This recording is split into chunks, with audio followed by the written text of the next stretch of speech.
Hello class 9 children, welcome back. Today as per routine we have English paper 1 or English language to continue. If you remember, in our last online class we had started with our last question in the paper, question number 5, that is the question based on grammatical works. So 5 of such grammatical exercises we had seen in our last class with the examples to understand how they function, how they work. Today we'll elaborate more of such kinds in the online class today. So let us see. So explanation on to is directed. This is what we are doing it, and it continues. Up to 5 we had seen last time. Today we'll see number 6 and the rest, how much we can. Number 6 is to begin the sentence with none, no one, or nothing.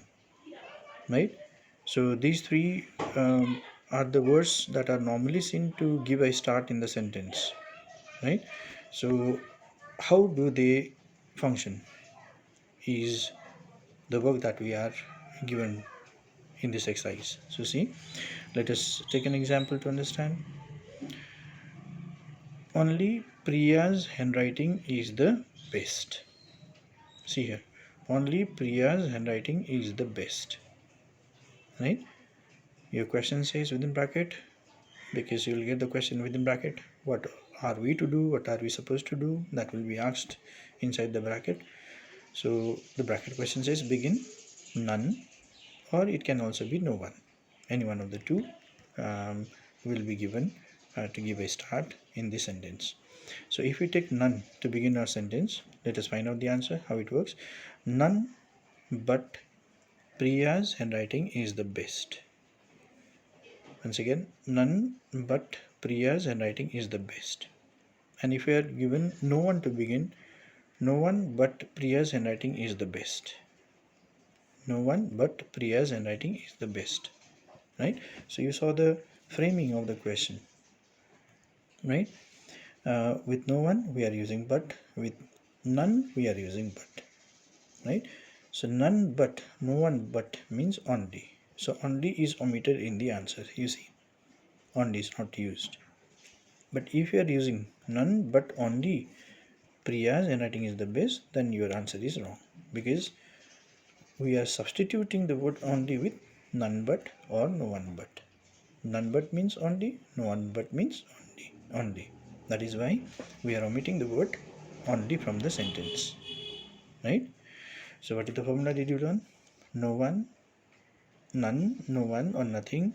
You will have to write but immediately, but, and we have to remove only from the answer. Right? None and no one are used for the persons, and nothing is used for the things, or the things having no life. Right? So nothing is used with the things. Right? So hope you understood how we build a sentence with none, no one, or nothing. So we are immediately using the word but. But is the answer. Right? None but, no one but means only, and we are copying the remaining of the words in the sentence as it is without changing anything. So that is our answer. Now let us move on to number 7 today. The use of had not. So how do we use had not in the sentence, and what are we given to build the sentence in the answer replacing the word had not? Now see, example. Had Virat not played well, Virat, as you know, right, he is a very famous cricketer and the Indian captain. See, had Virat not played well, India would have lost the match. Right? Had Virat not played well, India would have lost the match. Right? Now you are given begin but. You have to begin with but. Now how do you build sentence with but? So whenever we are building sentence with but, immediately the word for comes. But for. But for. But for means had not. But for means had not. So what is the answer for this? But for Virat, then we need to bring a little change in the verb. or the tense of the verb is changed, we are adding verb plus ing. But for Virat playing well, India would have lost the match. So the remaining part of the sentence after comma is as it is unchanged. Right? India would have won the match. This will not change. India would have lost the match. It is same thing. Right? So the answer, but for Virat playing well, India would have lost the match. So this is our framing. So what formula did you learn? When you are beginning the sentence with but, we are immediately using for. And sometimes the change in the verb we see. Rest all is as it is. Now let us move to the next one. If and unless. How if is changed into unless? Now see, if. The word if can be positive, it can also be negative.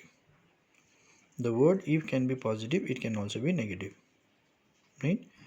That means with if we can make positive sentence. With if we can also make negative sentence. Right? But any of the two sentences we make, the meaning is same. Take an example. If you wear thin clothes, you will feel cold. This is positive if, because there is no negative word. Negative word like not, no is not there in the sentence. Now see the next sentence. If you will not wear thin clothes, you won't feel cold. Right? If you will not wear thin clothes, you won't feel cold. So the meaning is same. Right? Whatever in the first sentence we got the meaning, the same sentence we got the meaning in the second sentence. Right? The same meaning we got in the second sentence. Right? So that means with if we can either make positive sentence or negative sentence. Now we have to begin the sentence with unless. Now what does unless mean? The word unless is already negative. Always remember that the word unless is already negative. That means the word not is already included in this word. Not is already here inside this word unless. So avoid using not in the first part of the sentence. So do not use unless and not in the beginning of the sentence, in the first part of the sentence. However, in the second part of the sentence, not may come as required by the meaning of the sentence. Right? So let's take an example. With unless, take anyway. Begin with unless. Unless you wear thin clothes, you won't feel cold. Mind you, I already said the word unless is already negative. Not is already here. So unless you don't wear thin clothes, this will be wrong. Because not will not come here with the word unless. Right? Because the word unless is already negative. So unless you wear thin clothes, comma, there will be a comma, you won't feel cold. So not may come here or not, it depends on the meaning of a sentence. If the meaning requires, you can have not. If the meaning does not require, then we are not using not, or the word not is not used. Right? So this is also understood with the word if and unless. Now move on to the next one. Number 9. The use of question tag. The use of question tag. So I believe this is not a new thing for you. In your earlier class also you have done it about question tag. Right? Your grammar teacher might have taught you what is question tag. So recall that, and then we'll see how it is used in our exercise. The use of question tag. Now what is question tag? At the same time we'll understand. Take an example. Anil is at home. Isn't he? Right? Anil is at home. This is a positive sentence because there is no use of not here. Isn't he? Is negative question tag because not has come here. Right? Follow the next sentence. Anil isn't at home. Is he? Now not is here, so it is a negative sentence. So when the sentence is negative, positive question tag is used because not is not here. Right? So we notice here that when not is not here, not is here. When not is here, not is not here. Right? So that means when the sentence is positive, question tag is negative. When the sentence is negative, question tag is positive. So this is just opposite of what it is. If not is here, not is not here. If not is not here, not is here. Right? This is the thing. And remember, question tag begins with the auxiliary verb. it begins with the auxiliary verb, right? Auxiliary verb is a helping word, like is here an auxiliary verb, right? The same auxiliary verb is dragged here, is taken here for question tag, right? Then question tag begins in small letter, so is I small letter because it is after comma, and question tag ends with a question mark. That's why it's a question tag, so there must be a question mark, right? So these are the things that you must know. What is a question tag? Now how the question will be asked, see here, example, into is directed, today is a sunny day. Remember here, see, this is positive sentence, that's why we have added negative question tag, isn't it, right? Today is a sunny day, isn't it, question mark. Now the question is telling you begin, today isn't, then dots, right? Now it's very clear, not is not here, not is here. Now the help is telling not is here, then what should not be here is already understood, right? Today isn't a sunny day, comma, isn't it, question mark. So this is very simple, it's a cross. If not is not here, not is, if not is not here, not is here, if not is not here, not is not here. So see, this is a very simple thing to understand. Today isn't a sunny day, comma, is it, question mark. So this is your answer in the do is directed exercise. Now move on to the next, number 10, degrees of an adjective, right? Now what is an adjective first? A word that is used to describe or modify nouns or pronouns is called an adjective, right? So that means an adjective adds more meaning to a noun or pronoun. It tells more about it. It tells more about noun and pronoun, right? It qualifies noun and pronoun. It modifies noun and pronoun, right? Take an example. Mr. Gupta lives in a beautiful house. So Mr. Gupta lives in a beautiful house. Here the word beautiful is an adjective because it is telling in what kind of house does Mr. Gupta live, right? He lives in a beautiful house. So the word beautiful is telling more about how the house is, right? The house is beautiful. So this is an adjective. Now adjectives are of 3 degrees. That means there are 3 degrees of an adjective. That means an adjective can be placed in 3 degrees. Now what are they? This is very important for us because the question will be based on these. See, the positive degree, first one is the positive degree. Now what is a positive degree? When there is only one person or one thing being talked, it is called positive degree. That means when the adjective, when we are talking about only one person or one thing, right, it is called positive degree. Take an example. Sohan is a tall boy in the class. So we are talking about Sohan. And how is he? He is a tall boy, right, in the class. So this tall is an adjective, is telling more about how Sohan is. He is a tall boy, right? Now the definition is telling here that when there is only one person or one thing being talked, it is called positive degree. Now what happens, right? Or is there any possibility that there are 2 persons also in the same sentence, right? And it is still a positive degree, right? See here. Sohan is as tall as Rohan in the class. Now here are 2 people. One is Sohan, the other is Rohan, right? Sohan is as tall as Rohan in the class. So as tall as, what does it mean? That means what height Sohan has, the same height Rohan also has. That means both of their qualities regarding the height is same, right? It is not that one is taller, the other is shorter, right? Both of them have the same height, as tall as. That means whatever is the height of Sohan is similar is the height of Rohan. Not an inch more, not an inch less, right? It is same. So when the quality is same, it is still a positive degree, right? When the 2 people are talked and the quality between the 2 people is same, right? Not high, not low, not more, not less, it is still called positive degree, right? Now how do you know that it is a positive degree sentence? In a positive degree sentence, we have as plus adjective plus as. That means an adjective is guarded by as and as on either of the sides, in both the sides, right? as tall as. Tall is adjective. On right hand side and left hand side, both the sides, right, that is the use of as. So when we have such framing, it is called positive degree, right? Now move on to the next degree, the comparative degree. Now what is a comparative degree? When there are two persons or two things being compared to one another. Here comparison is made between one another and we find a difference, right? We find a difference, or there are differences, right? There are differences. It is called comparative degree, right?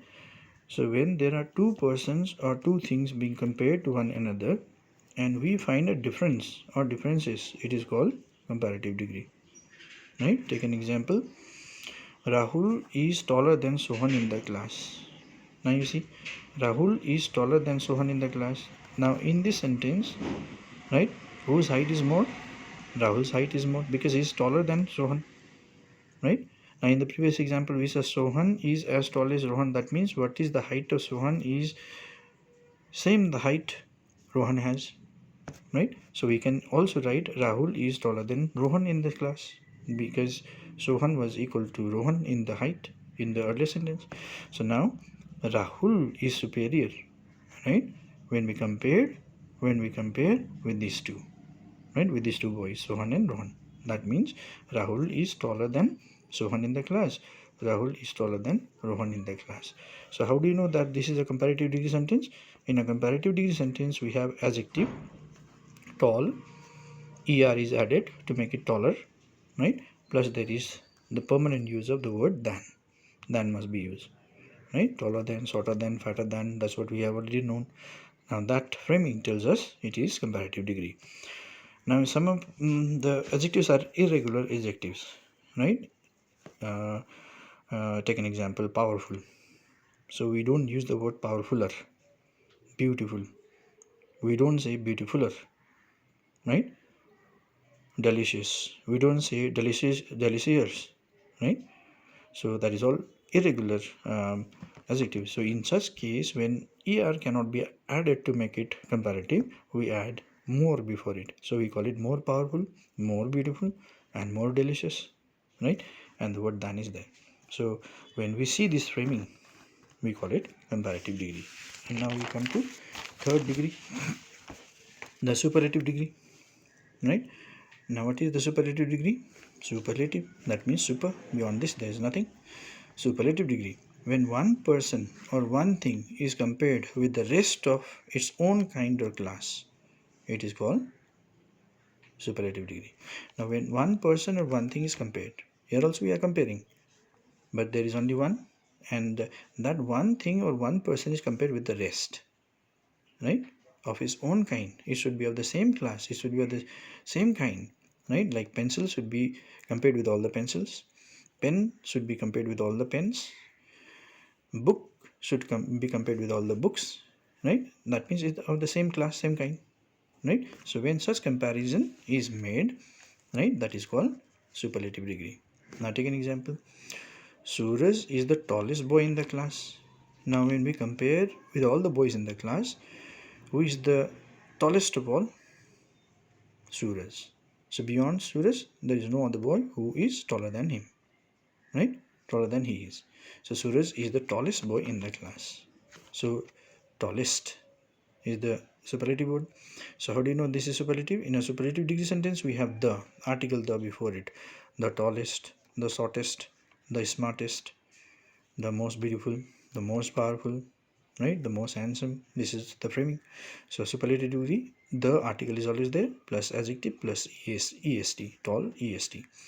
Now those adjectives which are irregular adjectives, which we already understood, where we need to use more before it to make it comparative, here we have to use most before adjective. So we call it the most beautiful, the most handsome, the most powerful, the most delicious, and so on, etc. Right? So this is what is our framing. Okay, hope you understood the 3 degrees of comparison. Now, how the question will be set in the paper, right? Now, understanding the degrees is not enough. Now we have to understand how are they going to be asked in the paper and how we reply the answer to those questions. There are 2 types of questions asked in the paper, right?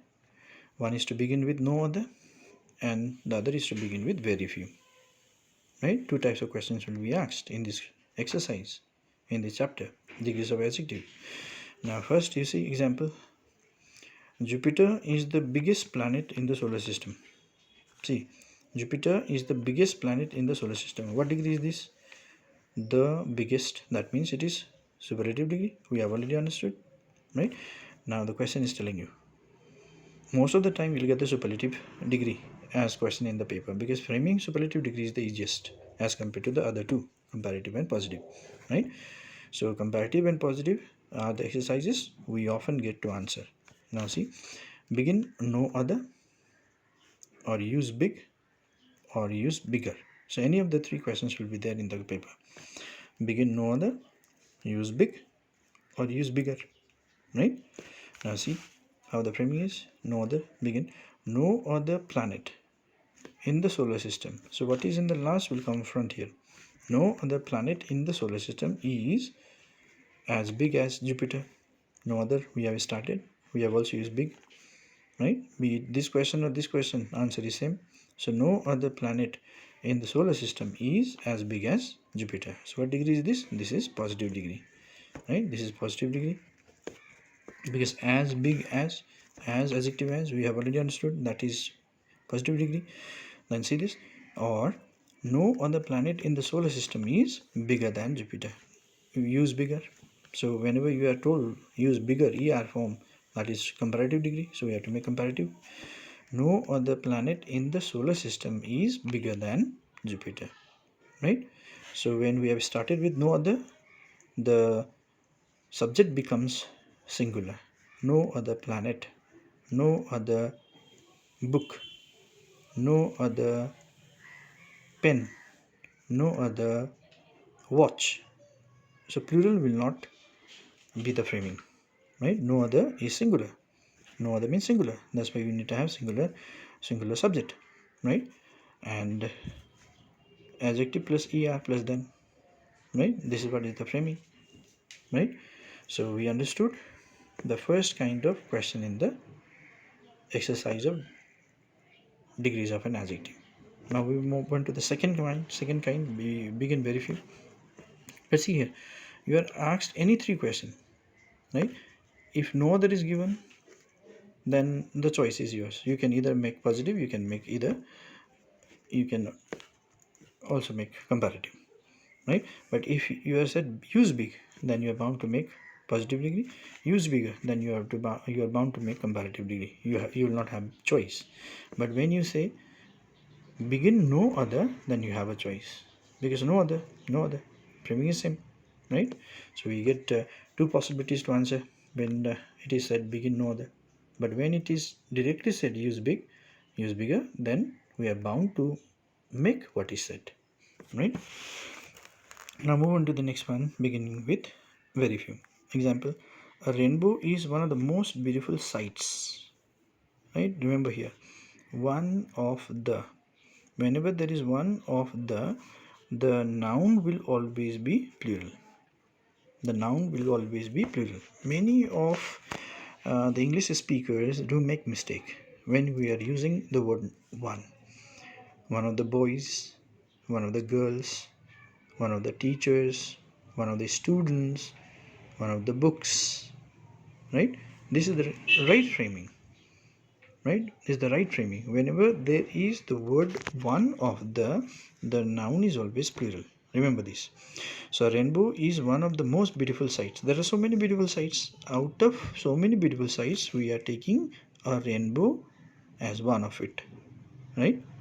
Listen now, it is not telling that only a rainbow is the most beautiful sight, right? Like beautiful rainbow, there are other beautiful sights, which means that's why it is called one of the, right? Now begin very few, or remove most, or use more, right? This is the framing given. Now very few. Now whenever you are asked to use very few, very few is always plural. Few means more than one, less than many, but more than one. That's why very few is always plural. Now when very few is plural, so the noun should be always plural. right? Plural subject should be there, right? Very few sites, right? Very few boys, very few teachers, very few flowers, right? Very few stars, right? So here the subject is always plural. So very few sites are. Since the subject is plural, so definitely the auxiliary verb that we are using is also plural. Are. It should not be is, right? Are more beautiful than a rainbow, right? This is our more. We have made comparative degree because more is comparative degree, and use remove most, or we begin very few. Very few sights are as beautiful as a rainbow. This is positive degree because as beautiful as adjective as is uh, is a positive degree. We have already understood. So when you are given begin very few, you have a choice: make this or make this, right? But when you are said, right, use more, then we are using comparative degree. And if it is told remove most, we also have the choice. You see, right? Remove most. In both of these sentences, we don't have the word most. Very few sights are as beautiful as a rainbow. Very few sights are more beautiful than a rainbow. Both of these sentences do not carry, right, most, right? So if it is said begin very few, you have a choice. Remove most, you still have a choice. But when it is said more, you are bound to make comparative degree. So what is the formula? With very few, which means plural, so it should be plural subject. Then here plural auxiliary verb are or were as required. Then the choice is yours, either make positive degree or comparative degree. So hope you understood today more of the grammatical works, how do we work with, right?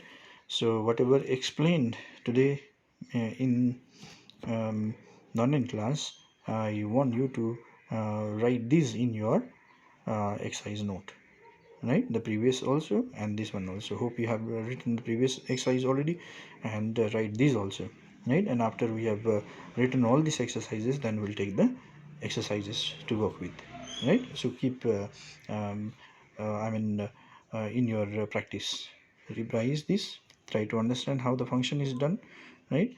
Then we'll have to work in the similar way in the exercises, right? So hope you understood what is taught today. Thank you very much.